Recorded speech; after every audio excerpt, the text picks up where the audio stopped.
Hello and welcome. If we haven't met before, my name is James Folland, and I believe Australian wine is beautiful and complex. So I create videos for wine lovers to learn more about the world of wine. If you're new here, please consider subscribing. If you're joining me here this evening is a sad night. It's a sad night because I thought football was coming home, and instead, football is going to Rome. It's coming Rome. So, to commiserate, I thought instead of opening a nice bottle of red wine to celebrate, and I was hoping to open a bottle of Penfolds Bin 28 Kalimna Vineyard 2013, a nice red wine to celebrate England and football coming home. But alas, that didn't happen. We got close, but no trophy. So, we'll be talking about Prosecco here this evening. I had pizza and garlic bread tonight because football isn't coming home. So I thought I'd get into some of into the Italian spirit with some of the things that I love. And that is how we ended up here this evening. So, what does that mean? Currently, I am sipping on a bottle of this Prosecco. I'm sipping on a bottle of the Tesoro Bella Prosecco. Sounds very Italian. And the vineyards that supply the grapes of the Tesoro Prosecco are rooted deep in their Italian owners' heritage. Our two Italian growers, the Frusca and Cavaron families, have been growing grapes in Victoria for over 40 years. Selected parcels from their premium King Valley and Victorian vineyards are parceled together to create an elegant, fresh style with delicate fruit flavors, very much in the traditional Prosecco style.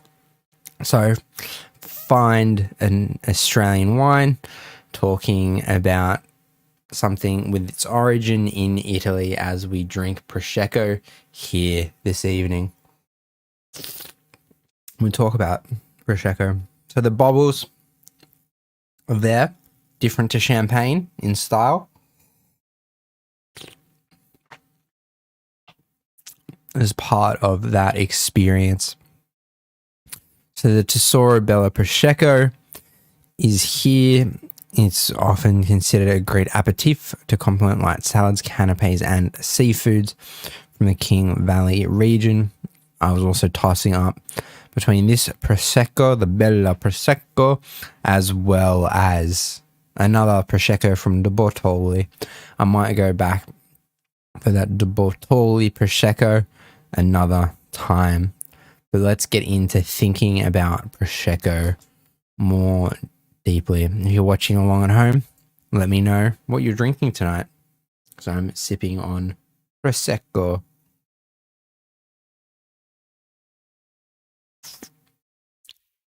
As part of what I'm drinking. So, Prosecco wines are Italy's most popular sparklers. While it's often compared to champagne, it's made with a different set of grapes and a different wine making method. As you'll soon discover, there's more to Prosecco than affordable bubbles. Learn more about this fascinating sparkler, including how to choose Prosecco, the different styles, the main wine making region.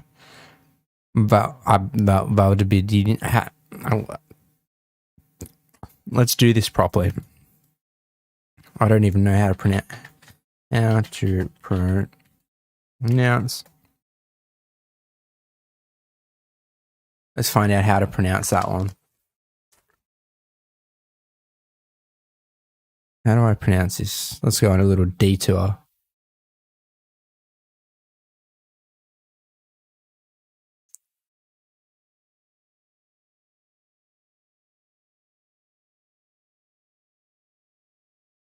Prosecco.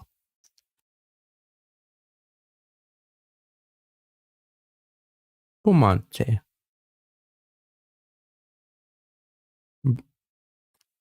Valdobbiadene.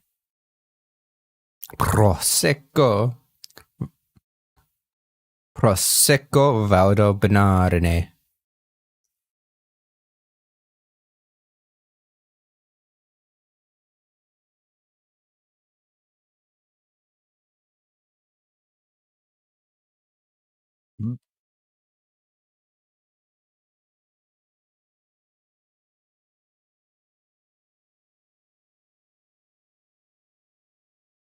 Go Valdobbiadene.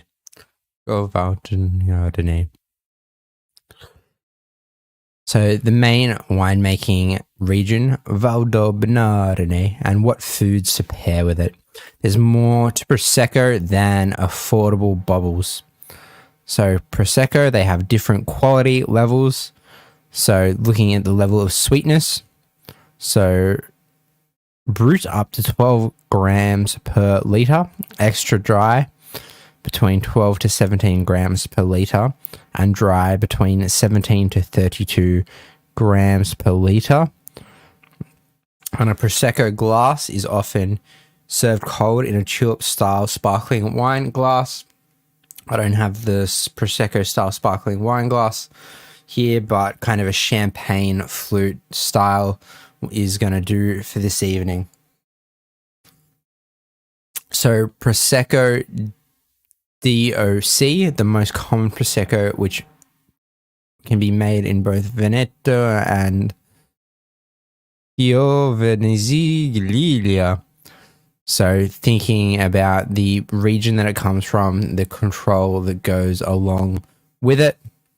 We also have the Prosecco Congigliano Venale Superiore, DOCG, with these grapes coming from a smaller, more focused growing area between Valdobbiadene and Congeglia. No, on steep hills. These hills produce some of the most concentrated Prosecco wines. And there's a few other areas there that also go into the making and the production of Prosecco. And technically, Prosecco is a sparkling wine that originates from the Valdobbiadene region in Veneto, Italy. And the wine is made with Prosecco grapes, also called Galera, and made into wine via the Charmat sparkling method, which gives wines approximately 3 atmospheres of pressure. This means Prosecco bubbles typically last longer than beer, which approximately have 1.5 atmospheres of pressure, and not usually as long as champagne, which has 5 to 6 atmospheres of pressure.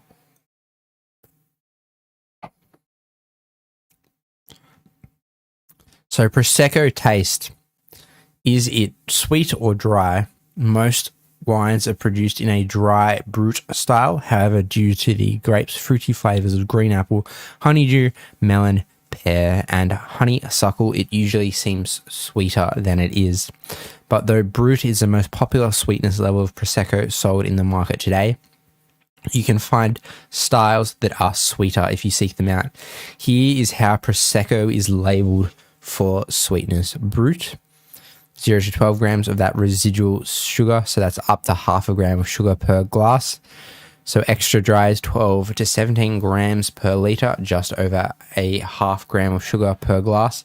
And then you have dry, up to 1 gram of sugar per glass.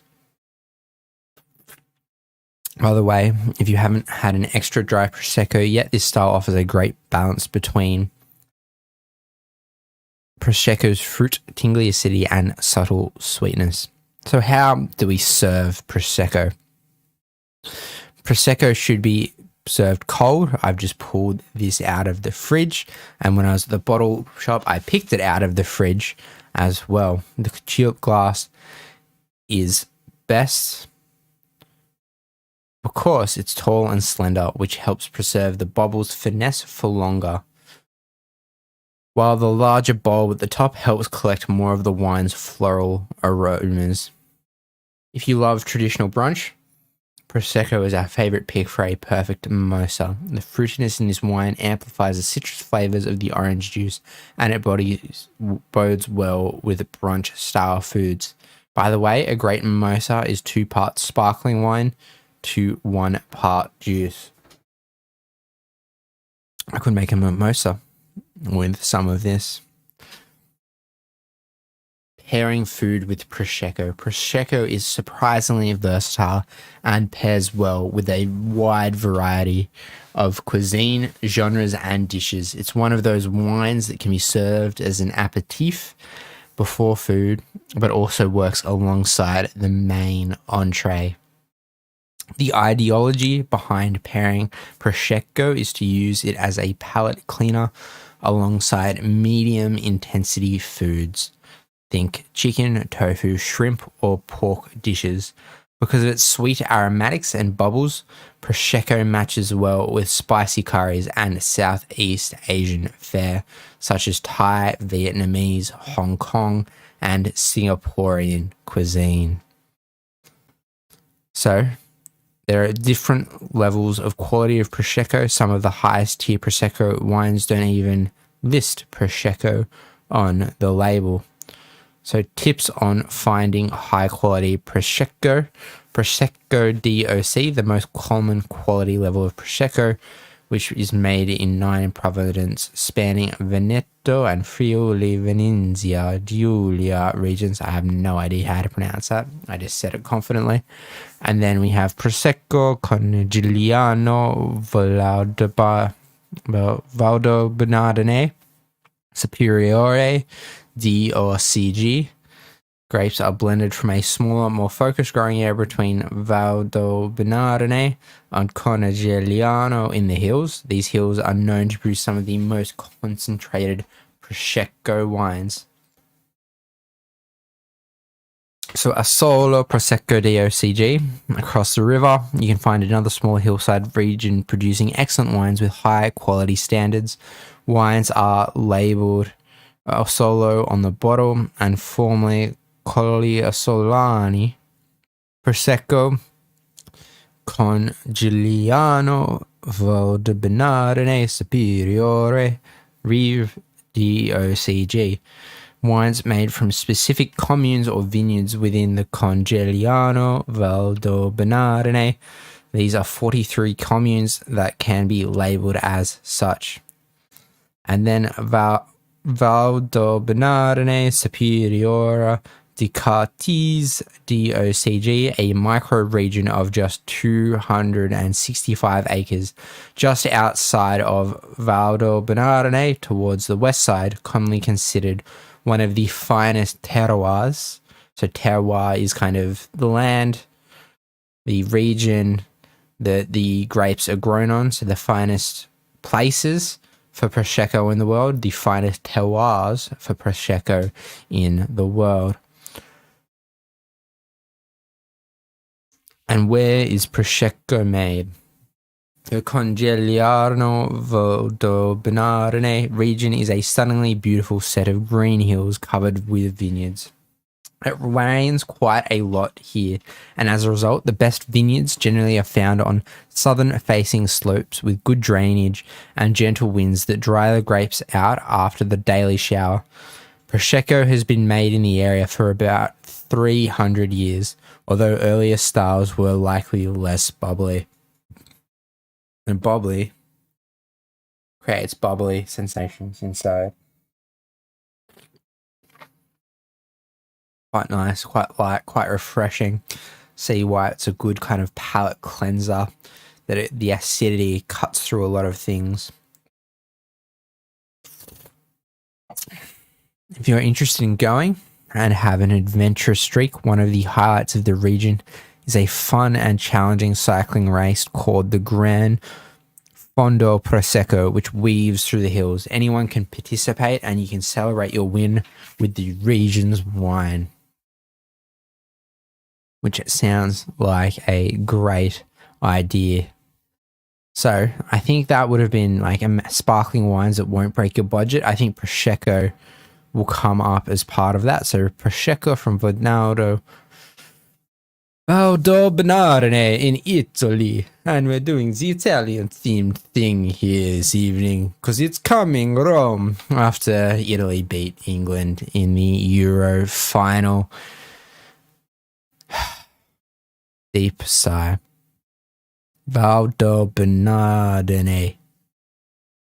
So it comes from a region north of Venice. The wine is made differently than champagne, and because of this, the bubbles in Prosecco are lighter and less persistent. The taste of Prosecco comes from the local Galera grape, and it gives the wine perfumed aromas of white peach, mare, lemon, honeysuckle, and creamy vanilla.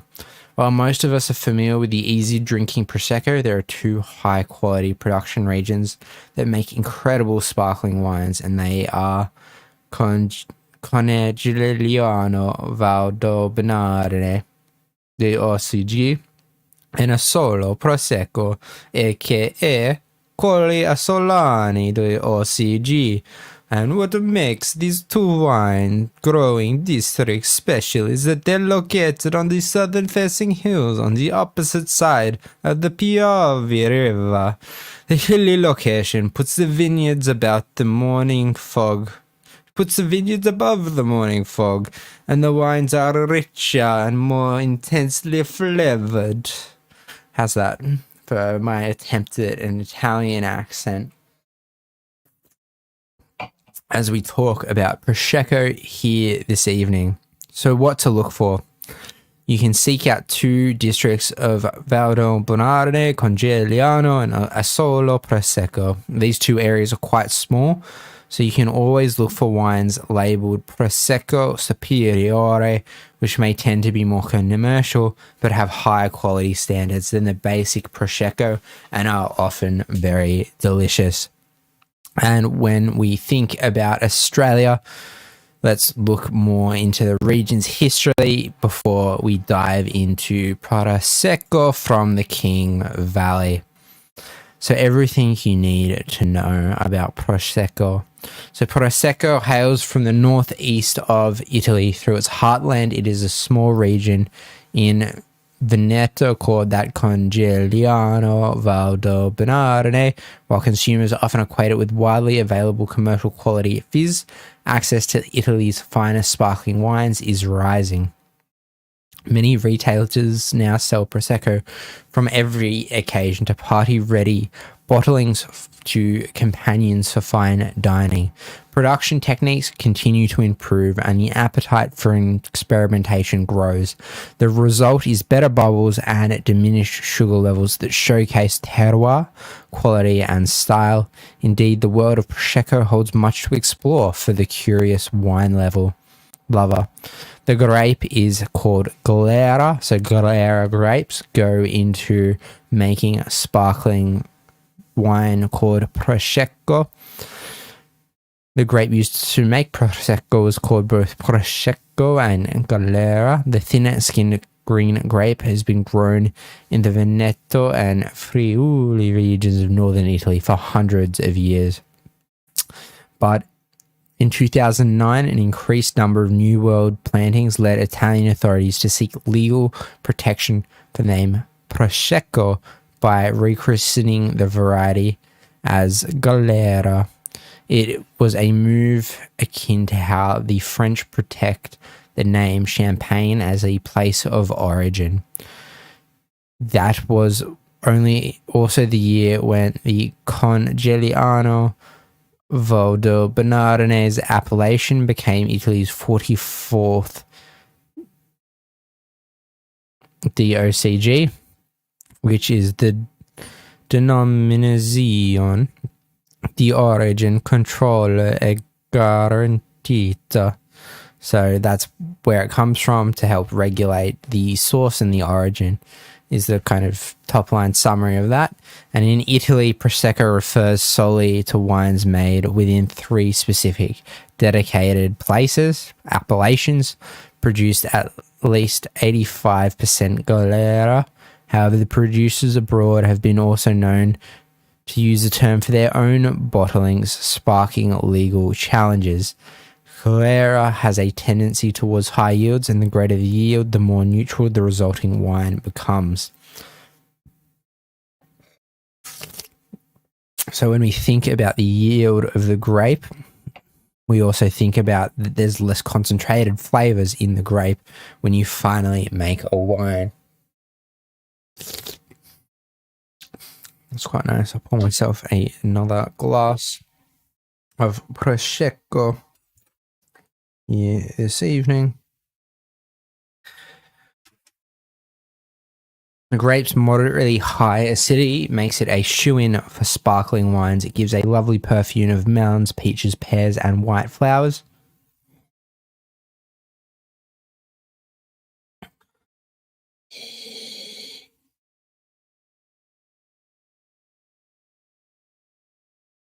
The resulting wines are typically light to medium bodied, depending on the producer's style and amount of residual sugar. Alcohol levels can range from 8.5% to 12.5% for fully dry wines. And the difference between Prosecco and Champagne, a key difference between Prosecco and other sparkling wines like Champagne, is how the bubbles are made. There are several ways to get carbon dioxide, CO2, into a bottle of wine. The most expensive and well-known technique is called the traditional method. This is how the Champenois produce their iconic sparkling wine. The winemaker fills a bottle with still dry wine, then adds yeast and sugar before it's sealed with a crown cap. As the yeast consumes the sugar, it gives off CO2 as a byproduct. The traditional method requires that the second fermentation occurs inside the bottle you buy off the retail shelf. However, this method also changes the wine. It adds complexity, texture, and flavors like brioche and toast, especially as it ages. But not all wines should be handled this way. Some are better youthful and bright, which is why Prosecco undergoes a different process. For most Prosecco, the second fermentation happens in a large tank. And there are several methods and several names for the process. Charmat, Maritonotti, Italian method, tank method, cuvée clos in French, or autoclave in Italian. It's cheaper, faster, and less labor intensive than the traditional method. Base wine is added to a pressure tank, then a second fermentation is triggered by adding yeast and sugar. Cooling the wine when the desired atmospheres of pressure have been reached stops the rapid fermentation. This method retains Glera's perfume and freshness. Prosecco's DOCG and DOC regions. So these acronyms for the Denominazione di Origine Controlla and I need to learn how to pronounce this. The Denominazione di Origine Controlla e Garantita represent a legal quality category established with the purpose of identifying and rewarding Italy's great and best wines respectively. At the base of the quality pyramid is the sizable Prosecco DOC, which covers 9 provinces in the Veneto and Friuli Venezia Giulia. If wines are harvested, made, and bottled within the province of Treviso and Trieste, they can be labeled Prosecco DOC Treviso or Prosecco DOC Trieste. All the Prosecco DOCs allow for more production when compared to the stringent DOCGs in the area. So DOC is broader, whereas DOCG is more quality controlled, so often a higher, more premium product there going into how they make the Prosecco. And wines labeled Conegliano, Valdobinare, Superiore, Prosecco, DOCG are made exclusively on the hills between the two towns of Conegliano and Valdobinare in the Treviso province. And there, as in much of Europe, viticulture traces back to the Romans. Reference to the local wine and its importance to daily life are found in stone memorials, written text, and painted frescoes. Congegliano has been considered a cultural capital. Prosecco owes its origin to the city's and Italy's first school of wine making, the School of Oenology. Valdobernarone lies at the heart of the production area, ensconced in lush vineyards. So the Superiore Rive DOCG refers to the wines produced from one of the 43 designated communes or vineyard sites, and these are generally the steepest vineyards are considered the best, offering a unique expression of the different soil types and microclimates. Grapes are picked by hand and the vintage is always added to the label. Valdobernarone Superiore di Cartes DOCG sits atop the crown jewel or grand cru of Prosecco's ambition. Wines from a subzone in Valdobernarone Cartes, which has carried its own set of regulations since 1969. They are the highest priced, as top producers can fetch up to $75 per bottle. While these designation names are overwhelming and verbose, just remembering the following: Prosecco DOC is light and quaffable. Superiore DOCGs are a cut above the rest, with terroir driven Rive followed by Cartes at the top. So what do you think of Prosecco? Are you a fan of Prosecco? I haven't spent much time on it considering it, but diving deep into the history as we start to look, we're about to get into Australia's King Valley. So does all Prosecco come from Italy? While Italian Prosecco has its roots in ancient times, the grape has long been grown in Slovenia and more recently Australia's King Valley. The latter saw an influx of Italian settlers and is known for other Italian varieties like Sangiovese and Nebbiolo. Currently, Australian Prosecco is enjoying success and its producers battle to continue to use the name for both the grape and the wine. These producers argue that Prosecco is the long-established variety name and therefore doesn't deserve protection. The dispute has created rancor during trade talks with the European Union. Aussie, oi, oi. So here are a list of 5 Proseccos to try, but what is more interesting is to look at Prosecco and the King Valley. As we think about Champagne versus Prosecco, that higher pressure in a bottle of Champagne versus a lower pressure in a bottle of Prosecco.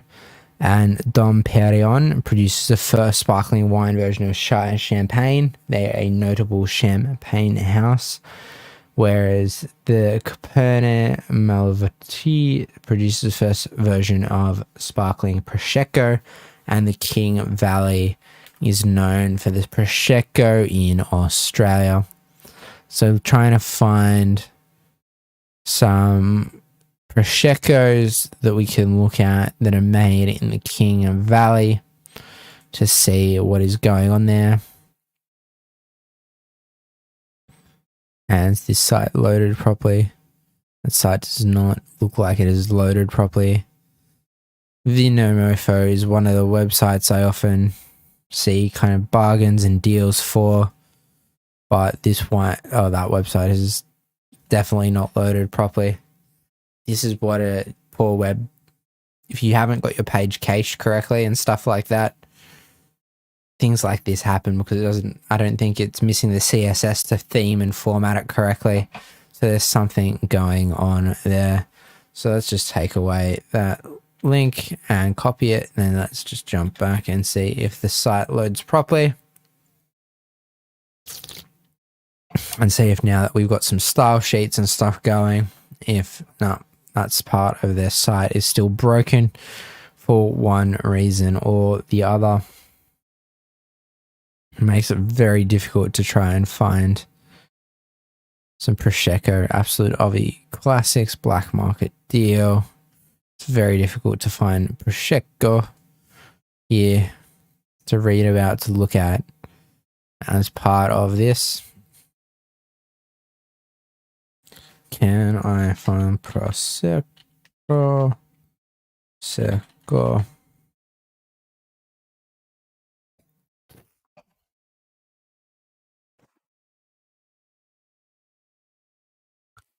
So that would be on that top end of the Prosecco Extra Brut.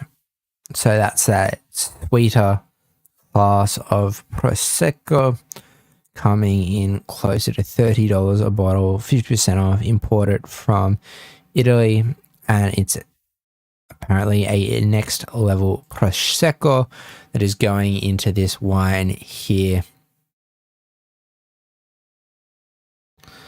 which is an interesting part of it. Whereas I'm trying to find more about the King Valley is what I'm looking for. What I'm interested in, what I'm trying to hunt down.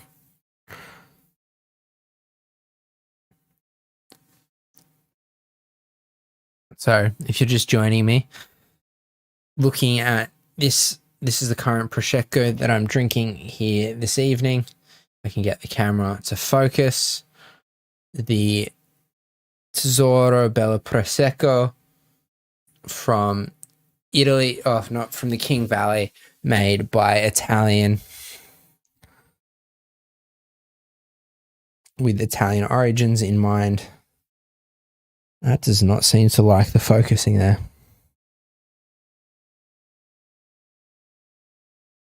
There we go. That's a lot better there. So a Bella Prosecco from Tesoro.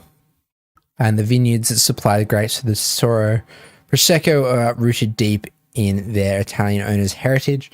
And as we commiserate England's loss of the Euro, we're doing a focus on Prosecco, a wine with rich Italian history, but has also found a great amount of success in Australia. So thinking about the King Valley as a region that is making some good Prosecco.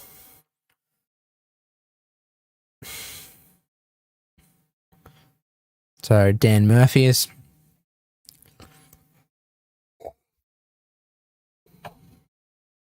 There's some more. I almost picked up a bottle of the De Bortoli King Valley Prosecco. I looked at that one as an option, but I also ended up going with the Tesoro from the local bottle shop to give that one a try to see how that one was going. Prosecco Valdano Banarne. So these are kind of the more premium end of Prosecco from Italy as part of this, that DOCG there.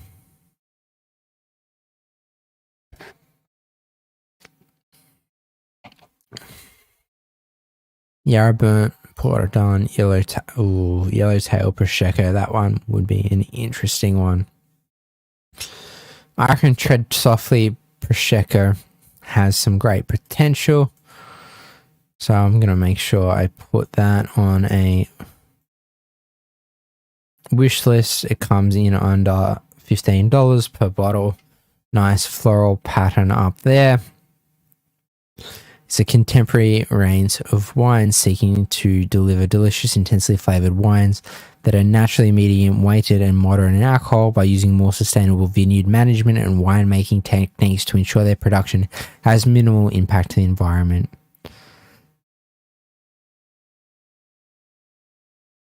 So this wine is pale yellow in color with a sense of apple, pear, and melon. Lots of fruit flavors on the palate and a natural sweetness.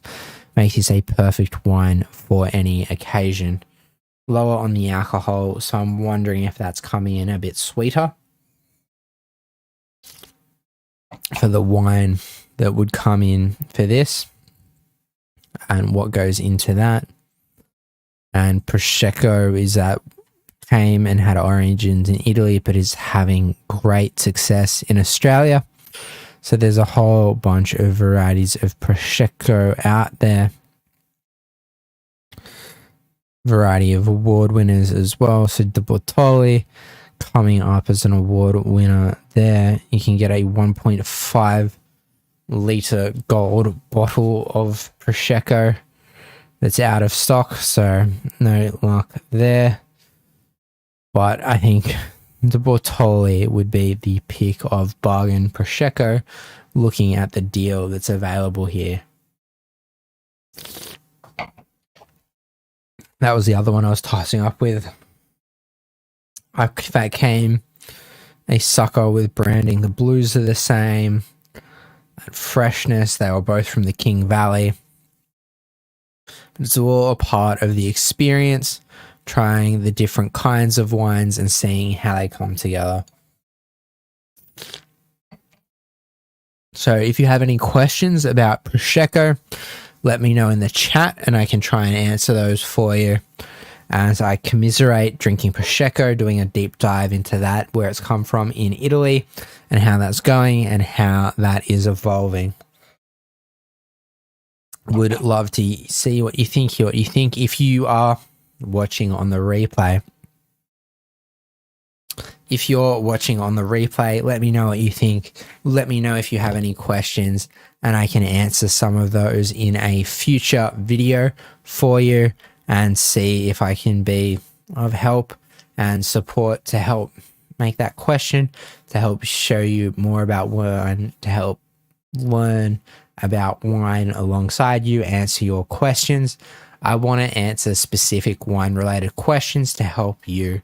So if you're watching on the replay or on the chat, comment in the chat if you have any questions and I might be able to try and answer them now. But if you're watching this back in the replay, ask me some questions about Prosecco or any other wine related questions and I might be able to answer those in a future wine video as we think about that.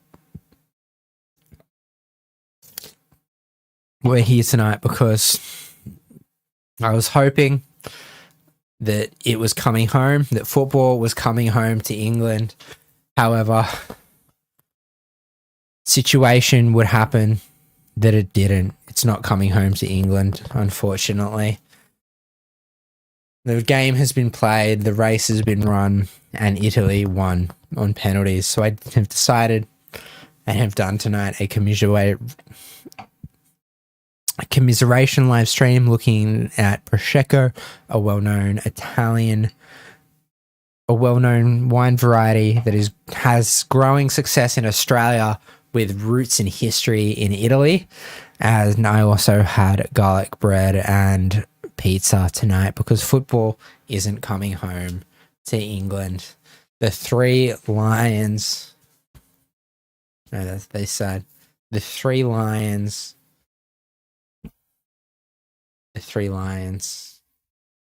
get my cord out of the way. The Three Lions are disappointed that football is not coming home and that we are sipping on Prosecco instead of a beautiful red wine. I was looking forward to opening the Bin 28 Limna Vineyard Shiraz from Penfolds to celebrate England's victory and football coming home, but that didn't happen. So this is why we're here tonight doing a live stream on Prosecco as an Italian grape variety and seeing how that goes together. So let me know what you think in the comments in the chat. If you're enjoying this video, give it a like so it can be suggested to other people on YouTube. But thank you for watching.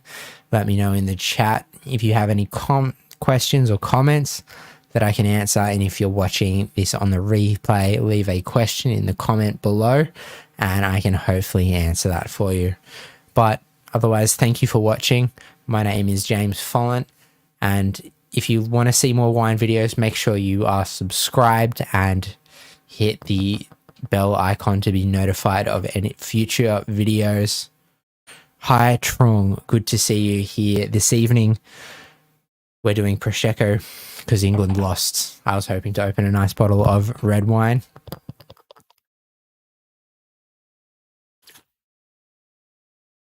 but it's coming to Rome, and that's why we dived into Prosecco and the history of Italy and looking at all that goes on. The King Valley is doing great work producing Prosecco. The one that I'm drinking is the Bella Prosecco Tesoro here this evening from the King Valley, made by grapes grown by Italian families and made in that Prosecco style.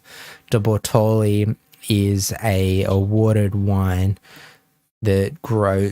De Bortoli is a 5-star James Halliday rated winery. So they produce a great range of wines, but their Prosecco is also one that is award winning, and it's thought to be an extra dry style of sparkling wine. So that'd be, I think, the sweeter half of the Prosecco that you can get and buy and enjoy. And it's just Prosecco, kind of light, crisp, refreshing. It helps cleanse your palate, brings together kind of the flavors of the wine to cut through anything that you're eating. So makes it a great thing to have before a meal. If you've got like an entree or a canapes, cut through whatever you're eating. So it kind of resets your palate. It's like turning it on and off again for your palate to make it enjoy the food and the flavors more of whatever you're doing. Could go particularly well with Thai dishes or spicy foods. And the bubbles, I'd really be interested to see how the bubbles of Prosecco go with like a nice spicy chili dish. So I'm thinking like a Prosecco and pad kee mao would be a really interesting combination. I'd be interested to see if the Prosecco bubbles from the wine come together to enhance the spice. I know that chili is soluble in alcohol, so like the chili will kind of be more intense when it comes and reacts with alcohol, so you get a spicier sensation. But it'd be really interesting to see how the bubbles come together as part of that sensation. And then also contrast that with like an Italian penne arrabbiata, like arrabbiata, the angry, spicy pasta. I've always enjoyed having like a penne arrabbiata and a steaming hot long black, because like the long black coffee has a different level of intensity after the spice. It kind of like wrestles back and forth between each other with how those flavors come together and move together on your mouth. So I'd often kind of have the bite of penne, have a sip of coffee, and enjoy that experience back and forth. I wonder if a spicy Thai dish and Prosecco would give a similar experience but different, where you're kind of having a mouthful of food and then a sip and seeing the flavors wrestle in your mouth to see kind of the sensation on your tongue change back and forth. So are you suggesting wine and long black and pasta? No, not at the same time. So long black and a penne arrabbiata would be like a great lunch. And then if you were to go out and weren't restricted to Sydney lockdown, I'd say move into potentially like a spicy pad kee mao or your preferred Thai dish. The chicken pad see I'm not sure how you spice it. I don't think I've ever had a spicy chicken pad see, but like having a dish like that and then having like a glass of Prosecco with it would be an interesting experience. But like having penne arrabbiata for lunch, that spicy penne sauce, that rich red Italian sauce with a whole bunch of chili in it, with a long black coffee, really makes your mouth kind of come alive with sensation. I wonder if, for like similarly for dinner, the Prosecco would do something similar for a nice Thai, like a nice spicy Thai dish. Hopefully that answers your question, Trong. The penne and the long black is more for a lunchtime meal, whereas the kind of Prosecco would come out for a nice dinner, for a little bit of a dinner kind of party, or see how that plays for a different kind of spicy meal.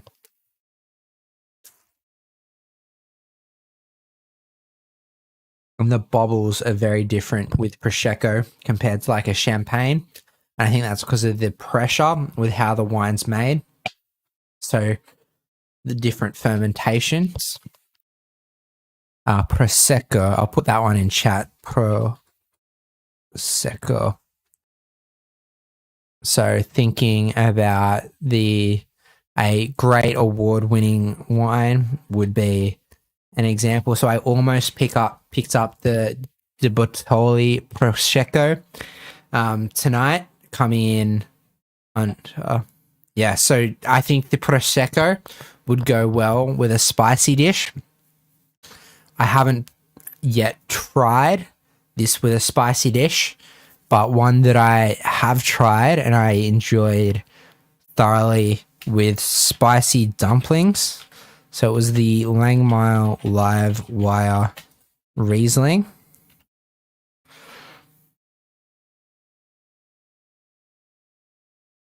So it's about $18 a bottle. That one might be sold out. That looks like an older label. But a great recommendation for a wine pairing that I absolutely love. Like, this is probably one of my go-to wine pairings with dumplings, is this Live Wire Riesling. So it's fresh, fruity, crisp. The way that it goes with kind of the vinegar, the soy sauce, the spice of the chili oil that goes with the dumplings. This Live Wire Riesling is absolutely amazing. And if I was to pull up the tasting notes, 9% alcohol means it's a lot lighter, so there's fewer standard drinks. So you can quite easily share this with a few friends when we're allowed out at restaurants together again and have it together. But yeah, definitely hit me up. Ask me any questions. I love when wine and spice flavors come together. It's like a fine red wine and steak. I love bringing together kind of crisp, refreshing white wines with the chili spice flavors. But you've got to make sure you've balanced your chili levels, because if you go too spicy, you just absolutely destroy your palate and you can't taste anything. And I think one of my favorite things about this Live Wire Riesling is those fresh Granny Smith apple notes that come with it in that style. But I'll be really interested to see how, when we think about how Prosecco pairs, I should make sure my screen share is on. So looking at the Live Wire Riesling as an example, I'll throw that one in chat for how crisp and refreshing it is. I'm a big fan of it. I'm almost like I have a list of wine I want to order. This is on the list. This is one I'll probably come back to in summer when I look at kind of like dumpling style things. So yeah, this is the crisp, refreshing wine for the dumplings, this wine, Live Wire Riesling. So this would, like, I think there was a place in Sydney near Haymarket that was doing like 50-cent dumplings. I think I I think I ended up like buying 50 dumplings and splitting a bottle of this with a friend, and it was absolutely delicious. Having like dumplings, glass of wine, the vinegar, the soy sauce, the chili, it all just danced so nicely on the palate together. The way the kind of the crisp, refreshing, zesty notes came through with the different kind of the tanginess of the soy sauce and the spiciness of the chili and kind of the acidity of the vinegar. They worked and balanced each other out really nicely.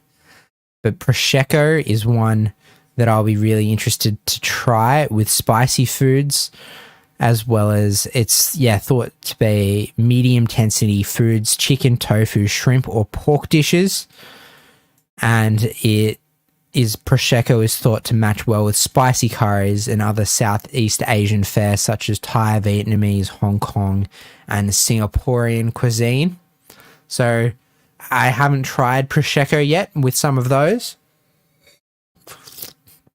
But now I'm definitely interested in potentially taking a bottle of Prosecco along next time I go out for some of these to be like, ooh, how's this going? What do the bubbles do to my palate? How do the bubbles play with the spicy food?